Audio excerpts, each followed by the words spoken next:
తెలంగాణ రాష్ట్రానికి సంబంధించిన మేధావులు, బలహీన వర్గాల నాయకులు, ప్రొఫెసర్సు, వివిధ స్థాయిల్లో ఉన్నటువంటి అందరి విజ్ఞప్తి మేరకు తెలంగాణలో ఎవరైతే కుల గణన లోపల వాళ్ళ పేర్లు నమోదు చేసుకోలేదో 16వ తారీఖు నుంచి 28వ తారీఖు వరకు చేసుకోవడానికి 3 పద్ధతులలో అవకాశం కల్పించినాం. దయచేసి తెలంగాణ సమాజంలో ఎవరైతే జనాభా ఈ కులగణ సర్వేల నమోదు చేసుకొని సమాచారం ఇవ్వలేదో, ఇది స్వచ్ఛందంగా ఇచ్చే సమాచారం ఇందులో తప్పకుండా ఎవరైతే మిస్ అయినరో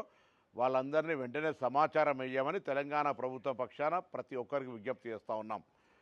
ఇందుకు సంబంధించి ఆనాడు విజ్ఞప్తి చేసిన వాళ్ళు లేదా విమర్శించినటువంటి వాళ్ళు ఇప్పుడు మిస్ అయినటువంటి వాళ్ళందరినీ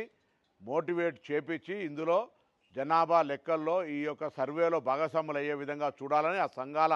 మేధావులందరికీ విజ్ఞప్తి చేస్తూ ఉన్నా. అదేవిధంగా బాధ్యత గల ప్రతిపక్ష నాయకుడిగా ఈరోజు పార్టీ విస్తృత స్థాయి సమావేశం జరిపే సందర్భంలో కూడా ఇది ఒక ఎజెండా తీసుకొని ఎవరైతే తెలంగాణలో కుల సర్వేలో పాల్గొనలేదో మీరు కానీ కేటీఆర్ గారు కానీ హరీష్ రావు గారు కానీ సర్వేలో పాల్గొని పార్టీ పక్షాన బలహీన వర్గాల పట్ల మీ కన్సర్న్ చూపే విధంగా మీ పార్టీ సమావేశంలో నిర్ణయం తీసుకోవాలని కూడా ఈ సందర్భంగా కోరుతా ఉన్నాను. అవి చేయకుండా ఊరికైనా విమర్శలకే పరిమితం అయితే తెలంగాణ బలహీన వర్గం చూస్తూ ఊరుకోదనే మాట మనవి చేస్తూ మరొకసారి తెలంగాణ ప్రజలందరికీ విజ్ఞప్తి చేస్తున్నా, ఇప్పుడు ఇస్తున్నటువంటి అవకాశాన్ని వినియోగించుకొని కుల సర్వేలో భాగస్వాములై